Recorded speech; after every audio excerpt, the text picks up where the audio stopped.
Mu bihe bya vuba hagiye hagaragara amakuru akomeye, amakuru ateye amatsiko ku ikoranabuhanga rishingiye kuri Pi Network, cyane cyane amakuru ajyanye n'umushinga witwa Pi Nexus Autonomous Banking Network.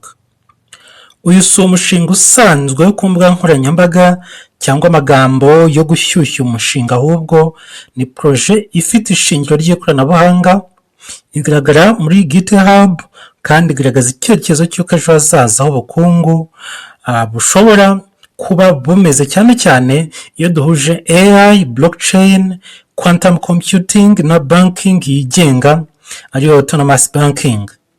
Pi Nexus rero twinjiye muri uyu mushinga, ni proje igamije kubaka sisiteme y'ubwishingizi n'imari yigenga ikorera ku muyoboro wa Pi Network Open Mainnet, ikaba ishobora guhuza amabanki yo hirya no hino ku isi mu buryo butekanye, bwihuse kandi nanone bukoresha ubwenge bw'ubukorano ari bwo AI. Icy'ingenzi cyane rero ni uko uyu mushinga utagamije gusimbura amabanki ako kanya, ahubwo ugamije kuyahuza, ugahuza amabanki n'ikoranabuhanga rigezweho, aho imikorere myinshi ikorwa n'imashini zifite ubwenge zitagengwa n'umuntu umwe cyangwa ikigo kimwe. Iyo tuvuga rero Pi Nexus, tuba tuvuga banking itagendera ku mabwiriza y'abantu gusa, ahubwo igendera ku mategeko ya code, algorithm na AI ishobora kwiga, gusesengura no gufata imyanzuro hashingiwe ku makuru ifite. Ibi nibyo rero byitwa autonomous system, ikaba ari system ishobora kwigenzura, kwikosora no kwiyongera idakeneye guhora igenzurwa n'abantu. Kimwe mu bintu bituma Pi Nexus itandukana n'indi mishinga myinshi ya crypto ni uburyo yubakiye kuri Raspberry Pi devices. Raspberry Pi ni mudasobwa ntoya zidahenze, ariko nanone zifite ubushobozi bwo gukora imirimo ikomeye, cyane cyane iyo zishyizwe mu muyoboro munini twakwita distributed network. Aha niho rero igitekerezo kiba cyiza cyane, aho gukoresha servers nini zihenze ziri mu bubiko bw'ibigo bike. Pi Nexus yo ikoresha network y'ibikoresho bito byinshi bikwirakwiriye hirya no hino ku isi, kandi ibi bikagabanya icyo bita single point of failure, cyangwa bikagabanya amakosa ayo ari yo yose ashobora gutuma system inanirwa cyangwa ikavukamo amakosa ayo ari yo yose. Ibi rero bivuze ko niyo igice kimwe cya network kigize ikibazo, systeme yose ntabwo ihagarara. Iyi resilience cyangwa uko kudakorwaho no kwihangana kw'iyi systeme ni ingenzi cyane mu rwego rwa banking, aho umutekano n'ikoreshwa ridahagarara ari ingenzi kurusha ibindi byose. Pi Nexus rero igamije kubaka banking infrastructure idapfa byoroshye, ishobora gukomeza gukora n'igihe hari ikibazo cyangwa ibibazo bya tekinike, ibibazo bya politiki cyangwa se iby'umutekano. Iyo twinjiye mu ikoranabuhanga riri inyuma ya Pi Nexus, tubona ko harimo quantum computing, ikintu abantu benshi bumva ariko bakagifata nk'icyazaza kure cyane, ariko mu by'ukuri Pi Nexus ntivuga gukoresha quantum computers zose aka kanya, ahubwo ivuga post quantum cryptography na quantum resistant algorithm. Ibi bisobanura rero gutegura systeme zishobora kurinda amakuru n'imitungo, n'igihe mu hazaza hazaboneka quantum computers zikomeye zashobora kumena inscription, mbese ikoranabuhanga ridasanzwe dukoresha uyu munsi. Iyi ni system izaba yishoboye guhangana n'ibitero bigezweho, kandi kubwo gukorana na AI ubwayo izajya yanaliza ayo makuru, ibyo bitero, ku buryo izajya irushaho kwiyubaka bijyanye n'aho isi y'ikoranabuhanga rishingiye ku bwenge bw'ubukorano rizaba rirushaho gutera imbere. Ni system y'ubwayo ikoze mu buryo izajya yiteza imbere cyangwa yi-updatinga ikajyana n'ikoranabuhanga rizaba rigezeho icyo gihe, cyane cyane mu bijyanye no kurinda umutungo w'abazaba bakoresha Pi Network. Muri rusange rero iyi ni intambwe ikomeye cyane kuko banking n'imari bishingiye cyane ku mutekano w'amakuru. Pi Nexus rero ni nk'aho yo ivuga iti ntitwitegura uyu munsi gusa, ntabwo irimo kwitegura uyu munsi, ahubwo irimo kubaka ikintu gikomeye cy'ejo hazaza. Ibyerekana kandi icyerekezo kirambye, aho sisiteme yubakwa, ikubakwa ikomeye, hagamijwe ko izaramba igihe kirekire. Ikindi kintu gikomeye ni artificial intelligence. AI muri Pi Nexus ntikoreshwa gusa nk'ijambo ryo kwamamaza, ahubwo igira imimaro ifatika ikora, harimo gusesengura amakuru, icyo bita predictive analytics, kumenya no gukumira fraud, no gutanga inama ku bakoresha cyangwa bazaba bakoresha Pi Network na Pi Nexus muri rusange. Mbese ahangaha iyi artificial intelligence izabikora nk'umujyanama w'imari wihariye. Ibi bivuze ko umuntu azashobora gukoresha sisiteme imwifuriza ibyiza, imuha inama zishingiye ku myitwarire ye y'imari, kandi nanone sisiteme izamurinda amakosa yashobora kumutwara amafaranga.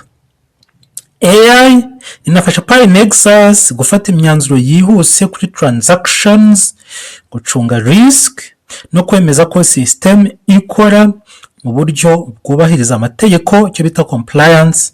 Kandi aha niho tubona ko Pi Nexus itagamije gusa decentralization, ahubwo inashaka kubahiriza amategeko mpuzamahanga y'imari, ikintu cyabaye ingorabahizi ku mishinga myinshi ya crypto, myinshi cyane, myinshi yanagiye inaferinga kubera kutamitinga amategeko mpuzamahanga ashinzwe cyangwa ajyanye n'ikoranabuhanga rya crypto.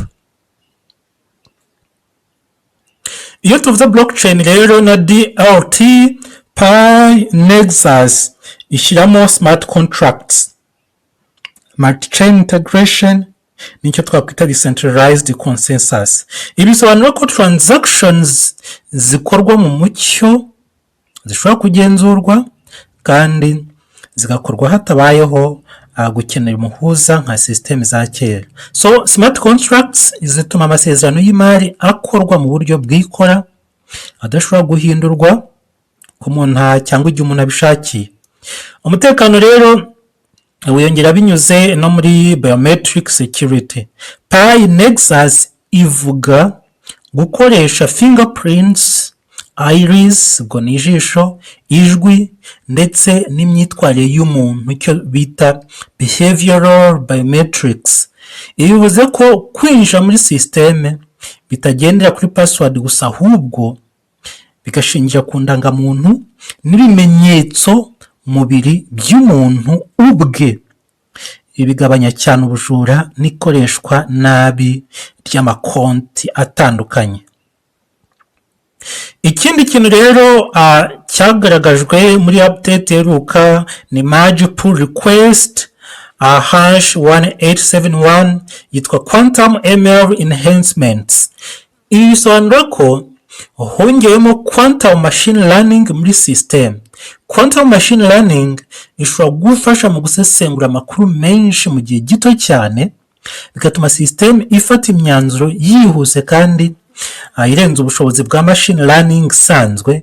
Ibi kandi byongera scalability, resilience, kwa kudakorwaho no kwihangana kwa system, ndetse n'ubushobozi bwo guhangana n'amatransaction menshi, kandi amatransaction azabera icyarimwe. Iyo dushyize rero ibi byose hamwe, tubona ko Pi Nexus igamije kuba autonomous banking system ifite ibikurikira: hari ukugerwaho kwa scalability, hari kwihangana, kuba system iri resilient, nanone kuba system itekanye cyane, iri secure, nanone system yigenga mu mikorere, icyo twakwita autonomous, kandi system yubahiriza amategeko, system base izaba compliant. Ibi kandi ni ibintu bitanu bigoye cyane kubigeraho icyarimwe, ariko Pi Nexus gerageza kubihuza mu mushinga umwe. Ku muryango wa Pi Network rero ifite igisobanuro gikomeye, bisobanura ko Pi ishobora kutaba coin yo kugurishwa gusa, ahubwo ikazaba igikorwa remezo cy'ubukungu, kandi ikazaba ishobora gukoreshwa n'abantu n'amabanki n'ibigo binini, kandi ibi byahuza Pi n'imikoreshereze nyayo bikayikura ku rwego rwa speculation cyangwa gutwarwa n'amarangamutima y'isoko. Ariko nanone ni ngombwa kuba maso, kuko Pi Nexus ni projet iri mu iterambere, si ibintu byose byamaze kuzura, kandi si ibintu byose bishobora kugenda neza nk'uko umuntu yabitekereza, kuko ibyo byose bizasabwa gukoreshwa natwe abapayoniya. Ariko icy'ingenzi ni uko hari ibimenyetso bifatika by'ubwubatsi, amakode ari muri GitHub, updates zigaragara tugezweho na Pi Nexus ubwayo, ndetse n'icyerekezo gifite logique y'ikoranabuhanga. Ku bapayoniya n'abakurikira Pi Network, ubutumwa burasobanutse. Igihe cyo kureba Pi nk'igitekerezo gusa kirimo kurangira. Igihe cyo gusuzuma utility, infrastructure na real world impact cyamaze kugera, kandi Pi Nexus ni urugero rumwe rwerekana uko Pi ecosystem ishobora kwaguka ikinjira muri banking, AI na finance y'ahazaza. Pi Nexus Autonomous Banking Network ntabwo ari amagambo gusa, ni igitekerezo kinini, kigoye kandi gisaba igihe, ariko nanone ni n'ikimenyetso cy'uko Pi Network ishaka kugera kure, ishaka kubaka system ishobora guhindura uko imari ikora mu isi ya digitali. Niba rero ibi bizagerwaho, twe abapayoniya tugomba kubyitegura, kandi tukaba tubizi, tukagira umutima udahangayitse, twiyumvisha ko Pi yatinze cyane. Nibyo yaratinze koko, ariko nanone igihe tugezemo ntabwo ari igihe cyo kurambirwa. Bityo rero igihe nicyo kizagaragaza buri kimwe cyose kiri kubakwa muri Pi ecosystem. Ariko kimwe kigaragara ni uko Pi Nexus iri mu byerekana ko Pi Network idashingiye ku magambo gusa, ahubwo iri kugerageza kubaka ejo hazaza h'imari yigenga, itekanye kandi ikoreshwa n'abantu nyabo.